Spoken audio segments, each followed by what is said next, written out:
23 महीने बाद आजम खान आखिरकार आज सीतापुर जेल से रिहा हो गए। बड़ी संख्या में कार्यकर्ताओं के साथ उनकी दोनों बेटियों लेने जेल पहुंचे।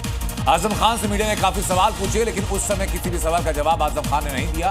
करीब 100 गाड़ियों के काफिले के साथ आजम खान जेल से बाहर निकले। आजम खान पर कुल 104 मुकदमे दर्ज हैं और 5 दिन पहले हाईकोर्ट ने उन्हें बियर बार पर कब्जे से छुड़े हुए केस में जमानत दी। यह आखिरी केस था जिस पर आजम खान को जमानत मिलनी बाकी थी। आजम खान ने कुछ देर बाद मीडिया के कुछ सवालों का जवाब भी दिया। सपा नेता ने अखिलेश की प्रतिक्रिया पर कोई जवाब नहीं दिया और न ही बीएसपी में जाने के सवालों पर मना किया। जेल में किसी से मुलाकात नहीं होती थी, फ़ोन करने की भी मुझे इजाज़त नहीं थी, कोई राब्ता हो ही नहीं पाता था किसी से। तो 2 साल ये और 3 साल पहले 5 साल तो मैं बिल्कुल आउट ऑफ टच रहा, जानता ही नहीं बाहर की दुनिया है क्या। आजम खान की रिहाई पर अखिलेश यादव ने कोर्ट को धन्यवाद दिया। बीएसपी में जाने की खबरों के बीच अखिलेश ने उन्हें झूठे मुकदमों में फंसाने का आरोप लगाया और बीजेपी के खिलाफ आजम खान की लड़ाई का जिक्र भी किया। सरकार बनने पर जिस तरीके से मुख्यमंत्री जी ने अपने मुकदमे वापस लिए, उन्होंने न केवल अपने मुकदमे वापस लिए हैं बल्कि डिप्टी सीएम के भी मुकदमे वापस लिए हैं, तमाम भाजपाई नेताओं के मुकदमे वापस लिए हैं। समाजवादी सरकार बनने पर जितने भी झूठे मुकदमे लगे हैं आदमी मोहम्मद आजम खान साहब पर, वो सब वापस लेने का काम सरकार में होगा। अब सवाल है कि आजम खान वाकई बीएसपी में शामिल होने जा रहे हैं। सपा सांसद अवधेश प्रसाद ने बड़े भरोसे के साथ कहा कि वो सपा पार्टी में थे और वहीं रहेंगे। आजम खान साहब समाजवादी पार्टी के वरिष्ठ नेता, पार्टी की तरफ से आजम खान साहब को सम्मान मिलता रहा। बैटिंग ऐप केस में युवराज सिंह से आज दिल्ली में पूछताछ हुई। युवराज से इस केस में दूसरी पूछताछ थी। सट्टेबाजी ऐप से जुड़े मनी लॉन्ड्रिंग केस में उनसे पूछताछ हुई। इसके पहले सोमवार को एक और पूर्व क्रिकेटर रॉबिन उथप्पा से 8 घंटे की पूछताछ हो चुकी है। इसी केस में सुरेश रैना, शिखर धवन और टीएमसी के पूर्व सांसद मिमी चक्रवर्ती से पहले पूछताछ हो चुकी है। उत्तराखंड पेपर लीक मामले पर जांच अधिकारी ने कहा कि 21 सितंबर को दर्ज हुए पेपर लीक मामले में हमने सभी सबूत इकट्ठा कर लिए और ये सबूत इलेक्ट्रॉनिक जरिए से और पूछताछ में सामने आए। इसी के आधार पर खालिद की बहन साहब को गिरफ्तार किया जा रहा है। वो सबूत छिपाने की कोशिश में थी। उसे पता था कि खालिद उस समय परीक्षा दे रहा है। इसके बावजूद उसने 3 पेपर वाले मैसेज फॉरवर्ड किए। दिल्ली की रामलीला से पूनम पांडे को हटा दिया गया। मंदोदरी का किरदार अब कोई और कलाकार निभाएगा। आज इस बात की घोषणा खुद लव कुश रामलीला कमेटी ने प्रेस कॉन्फ्रेंस में की। पूनम पांडे के मंदोदरी के किरदार पर काफी विवाद था। लव कुश रामलीला कमेटी ने कहा कि वो हर बार कुछ नया करते हैं। कई फिल्मी कलाकार इस बार भी किरदार निभाएंगे।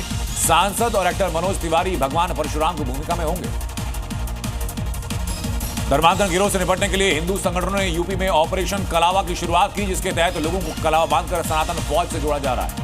विश्व हिंदू रक्षा परिषद ने इस मुहिम को लव जिहाद की साजिश के बढ़ते मामलों को देखते हुए छेड़ा ताकि हिंदू बेटियों को जिहादियों से बचाया जा सके। ऑपरेशन कलावा के साथ ही नवरात्र टास्क फोर्स भी बनाई गई। इसमें 9 महिलाओं को नियुक्त किया गया। राष्ट्रपति द्रौपदी मुर्मू मथुरा वृंदावन आने वाली हैं। ऐसे में यहां पुलिस प्रशासन की चिंता बंदरों के आतंक को लेकर है। मंदिरों और गलियों में बंदरों की बढ़ती संख्या और उनके हिंसक व्यवहार से सुरक्षा व्यवस्था पर कई सवाल खड़े हो चुके हैं। ऐसे में लंगूरों की तैनाती के बारे में प्लानिंग की जा रही है। इसके पहले भी जब भी कोई विशिष्ट अतिथि यहां आता है तो इसी तरह की तैयारी की जाती है। नवरात्रि को लेकर दिल्ली सरकार ने बड़ा फैसला किया। सरकार ने रात 12 बजे तक लाउडस्पीकर इस्तेमाल करने की छूट दी, यानी 2 घंटे ज्यादा। इसके पहले नियम के मुताबिक 10 बजे तक ही लाउडस्पीकर के इस्तेमाल की इजाजत थी। राज्यों में इवेंट रात भर हो सकते हैं, तो दिल्ली वालों का क्या कसूर है भाई। तो इसलिए इस बार हमने इसे 12 बजे तक की परमिशन सभी रामलीलाओं को, दुर्गा पूजा को और सांस्कृतिक धार्मिक उत्सवों को दी है। अखिलेश यादव पर बीजेपी सांसद रवि किशन ने निशाना साधा और कहा कि अब उत्तर प्रदेश उस जंगल राज, गुंडा राज, बाहुबली राज और किडनैपिंग राज को दोबारा नहीं देखना चाहता और इसलिए भाजपा की सरकार बार बार आ रही है।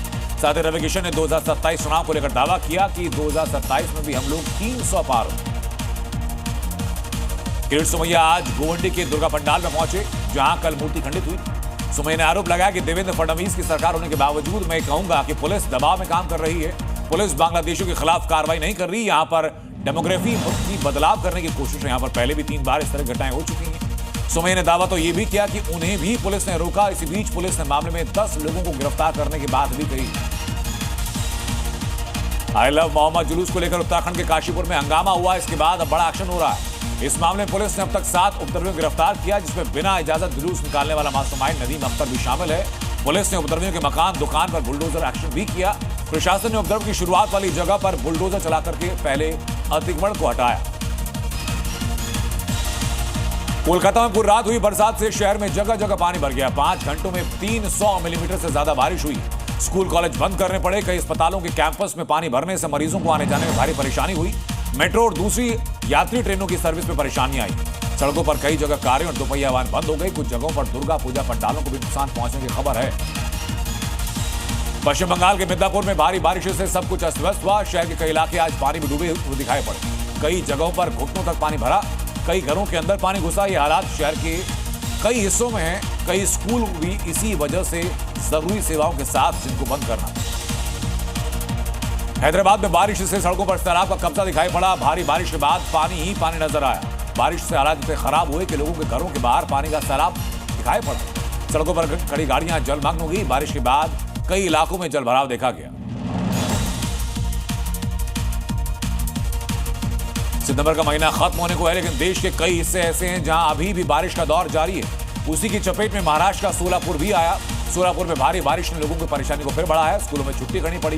कई जरूरी सेवाओं पर इसका सीधा असर हुआ है। कई नदियां ऐसी हैं जिनका जलस्तर खतरे के निशान से ऊपर जा रहा है।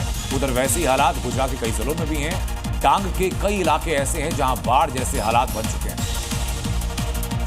उत्तर प्रदेश पुलिस का अपराधियों के खिलाफ ताबड़तोड़ एक्शन जारी है। इसी बीच तस्वीरें गाजियाबाद से सामने आई। बदमाशों पर महिला पुलिसकर्मी भारी पड़ी। महिला पुलिस अफसरों ने एक हिस्ट्री शीटर बदमाश को एनकाउंटर में गिरफ्तार किया। गाजियाबाद के इतिहास में ऐसा पहली बार हुआ है। इसमें एक भी पुरुष कर्मी के शामिल न होने के बावजूद अपराधियों पर काबू पाया गया। कोलकाता के मांडाविला गार्डन्स बाजार की दुकान में आग लगी। कुछ देर में आग तेजी से फैलने लगी और लपटों के साथ धुआं पूरे इलाके में बह गया। आग की सूचना तुरंत दमकल विभाग को दी गई, लेकिन दमकल की टीम के पहुंचने से पहले आसपास की दुकानों तक आग फैल गई। उसके बाद 4 गाड़ियों ने वहां पर पहुंचकर बारिश और जलभराव की वजह से भी उनकी ऑपरेशन में काफी परेशानी का सामना को करना पड़ा। दिल्ली के द्वारका में एसी के ब्लास्ट होने में एक फ्लैट में आग लगी। वाकया द्वारका के सेक्टर 5 का है, जहां एक अपार्टमेंट में सुबह अचानक हादसा हुआ। एक फ्लैट में लगी एसी के ब्लास्ट होने की वजह से आग भड़की और देखते देखते आग ने काफी ज्यादा बड़े एरिया को अपने चपेट में लिया। दमकल की 7 गाड़ियां मौके पर पहुंची और आग पर काबू पाया। दिल्ली से एक साथ 1 लाख से ज्यादा अवैध सिगरेट बरामद की गई, जिनकी कीमत लगभग 25 लाख रुपए बताई जा रही है। जानकारी के मुताबिक एक्शन क्राइम ब्रांच की एंटी एक्सटॉर्शन टीम ने किया है, जिसमें चांदनी चौक के नया बांस इलाके में अवैध सिगरेट की एक खेप की जानकारी मिली, जिसके बाद पुलिस ने छापेमारी की और लगभग 5500 पैकेट बरामद किए। 2 लोग गिरफ्तार भी किए गए। दिल्ली में आज कलाकारों को राष्ट्रीय फिल्म पुरस्कार दिए गए। विज्ञान भवन में आयोजित हो रहे इस 71वें राष्ट्रीय फिल्म समारोह में शाहरुख खान, रानी मुखर्जी, विक्रांत मसीह जैसे तमाम फिल्मी हस्तियां शामिल हुई। इस बार सर्वश्रेष्ठ अभिनेता का पुरस्कार शाहरुख खान को जवान और विक्रांत मसीह को 12वीं फिल्म के लिए संयुक्त रूप से दिया गया, जबकि सर्वश्रेष्ठ अभिनेत्री का पुरस्कार रानी मुखर्जी को मिसेस चैटर्जी वर्सेस नॉर्वे के लिए दिया गया।